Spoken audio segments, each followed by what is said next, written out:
सामने से आवाज आएगी। नमस्कार, हीरानंदानी ग्रुप आपका स्वागत करता है।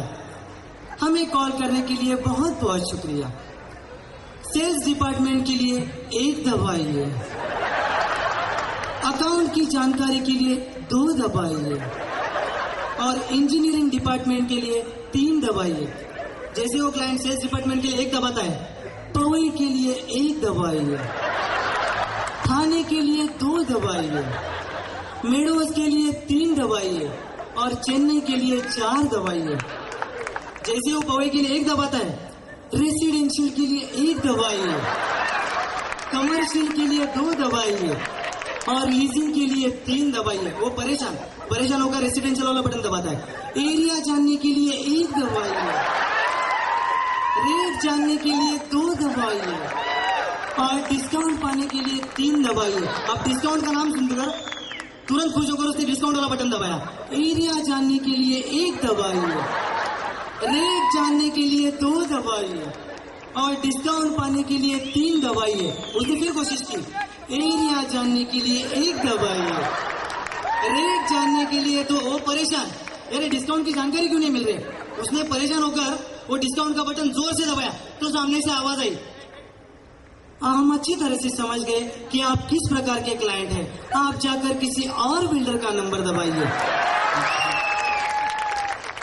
यहां तक तो ठीक है, लेकिन इस आंसरिंग मशीन की मीठी आवाज से एक क्लाइंट को इतना प्यार हो गया कि इसने इस लड़की से शादी करने की सोच ली। उसने सोचा कि यार जिस लड़की की आवाज इतनी मीठी है वो लड़की खुद कितनी मीठी होगी। उसने किसी तरह कोशिश करके इस लड़की का पता ढूंढ निकाला और अपने पिताजी को लेकर उसके घर शादी का रिश्ता लेकर गया। अब लड़की घूंघट डालकर उसके सामने आई तो इसने सवाल पूछा। पूछा ना, अपनी उस मीठी सी आवाज में कुछ सुनाओ ना। फट से घूंघट में से एक हाथ बाहर निकला।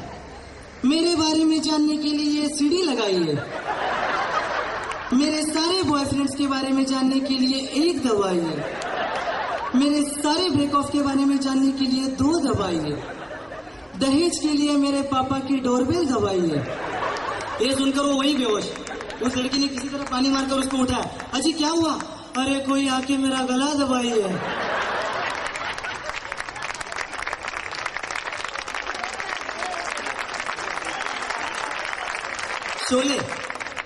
शोले फिल्म सबकी जहन में इतना बैठ गया है कि हर कोई शोले का दीवाना है और इसका असर हर किसी पे हुआ है। तो इस शोले का असर अपने कुछ एम्प्लॉयज पर भी हुआ। तो जिस पर इसका असर हुआ वो शोले के सीन को अपने ऑफिस के काम में कैसे यूज करता है, ये आपके सामने एक छोटे से आइटम के जरिए पेश करना चाहूंगा। सबसे पहले एक सेल्स ऑफिसर है, उसके दिमाग में शोले का वो सीन जिसमें अमिताभ बसंती की मौसी से धर्मेंद्र की शादी की बात करता है। तो उसके पास एक क्लाइंट आया हुआ है तो उसी अंदाज में बातचीत कर रहा है। क्लाइंट ने सवाल पूछा, सर हम आपके प्रोजेक्ट में इंटरेस्टेड है, सर आप आपके प्रोजेक्ट की खासियत बताएंगे? अरे हाँ सर क्यों नहीं। अरे सर हमारे प्रोजेक्ट की तो खूबियां है, कोई एक खूबी हो तो बताओ। लेकिन सर पहले ये बताइए कि आप किस तरह का फ्लैट लेना चाहते हैं? सर हम तो लेक व्यू वाला फ्लैट लेना चाहेंगे। हाँ, क्या चॉइस है सर आपकी। लेक व्यू, वो देखिए बढ़िया लेक व्यू। सर इस बिल्डिंग की बालकनी से जरा आप बाहर देखेंगे तो आपको बढ़िया सा लेक व्यू दिखेगा, वो देखिए। वो क्लाइंट 10 मिनट से ढूंढ रहा है। कौन सी लेक व्यू की बात कर रहे हैं सर? मुझे तो कोई दिखाई नहीं दे रहा। अरे सर ऐसे क्या कर रहा है, अपनी कमर पर जरा सा जोर डालिए और थोड़ा और झुक कर देखिए, आपको लेक व्यू जरूर दिखेगा। वो देखने के चक्कर में बेचारा गिरते गिरते बचा। अरे सर क्या बात कर रहे हैं, वो तो स्विमिंग पूल है। अरे तो वही तो हम बताने की कोशिश कर रहे हैं, हमारी बिल्डिंग से स्विमिंग पूल इतना बढ़िया दिखता है तो आपकी बिल्डिंग से तो लेक व्यू जरूर दिखेगा। ठीक है सर, लेकिन सर हमने सुना है कि हमने जिस बिल्डिंग में फ्लैट खरीदा है उस बिल्डिंग का काम रुका हुआ है। सर हमें पोजीशन तो टाइम पे मिल जाएगा ना? हाँ, पोजीशन की चिंता बिल्कुल मत कीजिए। जहां हमें अच्छे लेबर और कॉन्ट्रैक्टर मिल जाते हैं हम अपना काम शुरू कर देंगे। क्या आपके पास अभी तक लेबर कॉन्ट्रैक्टर नहीं है? लेबर कॉन्ट्रैक्टर तो बहुत है सर, लेकिन बिना मटेरियल के वो बेचारे करेंगे भी क्या। पहले हमारा मटेरियल तो आ जाने दीजिए। वो क्या है कि हम अपनी सारी बिल्डिंग्स में इंपोर्टेड मटेरियल यूज करते हैं, इसलिए थोड़ा समय लग जाता है। क्या बात कर रहे हैं सर, आपके पास अभी तक मटेरियल भी नहीं है? मटेरियल कौन सी बड़ी चीज है सर, लेकिन वो तो हम तब मंगाएंगे ना जब हमारे पास बिल्डिंग की परमिशन और सैंक्शन हो। एक बार परमिशन और सैंक्शन आ जाए तो मटेरियल भी अपने आप आ जाएगा। सर क्या बात कर रहे हैं, आप तो डरा रहे हैं। सर आपके पास अभी तक बिल्डिंग की परमिशन भी नहीं है। है सर परमिशन मिलने कितना वक्त लगता है? जैसे ही हमारे आर्किटेक्ट से प्लान आ जाएगा परमिशन भी मिल जाएगी और फिर देखिए सर हमसे बढ़िया फ्लैट और कहीं नहीं मिलेगा। अब उस क्लाइंट को किसी तरह पटाकर उसको साइड पे भेज दिया। अब शाम को 7 बजे उसका फोन आ रहा है तो इन्होंने अटेंड किया। हाँ हाँ बोलिए सर, कैसी रही आपकी साइट विजिट?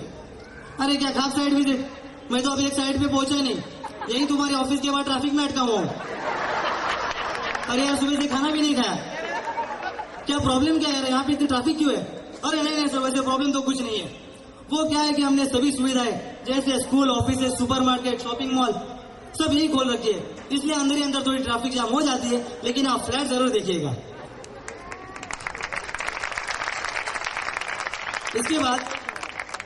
उसके बाद अपने एक एम्प्लॉय की सैलरी है तो उस सैलरी में उसने देखा कि कंपनी ने उसके मोबाइल बिल के चार्जेस उसकी सैलरी से काट दिए।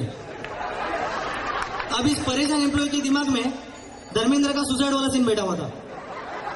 तो होना क्या था, ये जना भी चढ़ गए ओलंपिक के टेरेस पे और शुरू, पवई वालों मेरे साथ बहुत नाइंसाफी हुई है, इन लोगों ने मेरे साथ बहुत बुरा किया है, इसलिए आज मैं यहां से कूदकर अपनी जान दे दूंगा, सुसाइड। नीचे खड़ी भीड़ में से किसी ने आवाज लगाई, अरे भाई क्या हुआ, क्या बात है? क्या बताऊं यारो, इन लोगों ने मेरे साथ बहुत बुरा किया है, एक तो मेरी सैलरी इतनी कम, उस पर से घर के लिए प्रॉपर्टी टैक्स, होटल में जाऊं तो सर्विस टैक्स, फिल्म देखने जाऊं तो एंटरटेनमेंट टैक्स, अरे इनकम टैक्स, प्रोफेशनल टैक्स। मुझ जैसा आदमी अपनी खुजली के लिए भी टैक्स तक नहीं खरीद सकता, वो इतने सारे टैक्स क्या खाक मरेगा? और इन लोगों ने मेरे सैलरी से मेरे मोबाइल बिल के चार्जेस काट दिए। अरे सर मेरी ना तो कोई घर वाली है, ना बाहर वाली, ना गर्लफ्रेंड है, ना बॉयफ्रेंड, मैं किसे कॉल करता हूँ? मेरे सारे कॉल्स ऑफिशियल थे सर, लेकिन आपने मेरे पैसे काट दिए। लेकिन मैं एक बात बोलना चाहूंगा सर, मेरे मोबाइल से भले आउटगोइंग के चार्जेस लगते हैं, लेकिन उस भगवान के घर हमेशा इनकमिंग फ्री रहती है। मैं यहाँ से कूदकर अपनी जान दे दूंगा और सीधा उनके पास जाकर आपकी कंप्लेंट करूंगा। इतने में भीड़ में से थापर सर निकल आए, उन्होंने आवाज लगाई, अरे देखो तुम नीचे आ जाओ, तुम्हें सुसाइड करने की कोई जरूरत नहीं है, नीचे आ जाओ, हम बैठकर बात करते हैं। बैठकर कुछ नहीं होता सर, सिर्फ मेल पे मेल भेजे जाते हैं और कुछ नहीं होता। थापर सर, अरे भाई ऐसी कोई बात नहीं है, मैंने मिलिंग से बात कर ली है, वो तुम्हारे मोबाइल बिल का रिम्बर्समेंट दे देगा। क्या कहा सर आपने? रिम्बर्समेंट? पवई वालों मिलिंग भी राजी, थापर सर भी राजी, इसलिए मरना कैंसर। इसके बाद हम सभी के प्यारे प्रोजेक्ट वीपी मिस्टर पीठावाला साहब, इनको हम कैसे भूल सकते हैं? अब इनके दिमाग में गब्बर सिंह घुसा हुआ है। तो देखिए पीठावाला गब्बर सिंह के स्टाइल में कैसे साइड पे पहुंचते और क्या धमाल होती है। वो साइड पर पहुंच गए और इतना ही नहीं, जाते वक्त अपने साथ एक मोटा सा चमड़े का बेल्ट भी लेके गए और साइड पे पहुंचते ही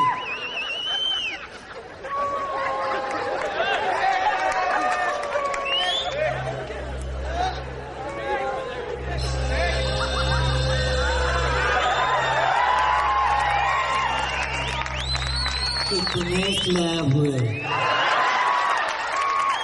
वो इंजीनियर परेशान, वो समझ गया सर आज गब्बर सिंह के मूड में, वो भी उसी चाल में, सरदार दो, लेबर के बच्चों, इंजीनियर दो और काम विकास दो।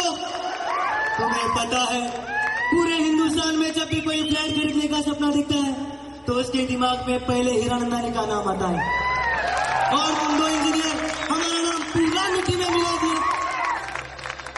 इसकी सजा मिलेगी, बराबर मिलेगी। कितनी छुट्टियां बाकी है इस दुनिया में। सरदार मैंने आपका सीमेंट खाया है, सीमेंट खाया है, जा अब मेरी गाली खा। अप्राइजल कब है, कब है अप्राइजल?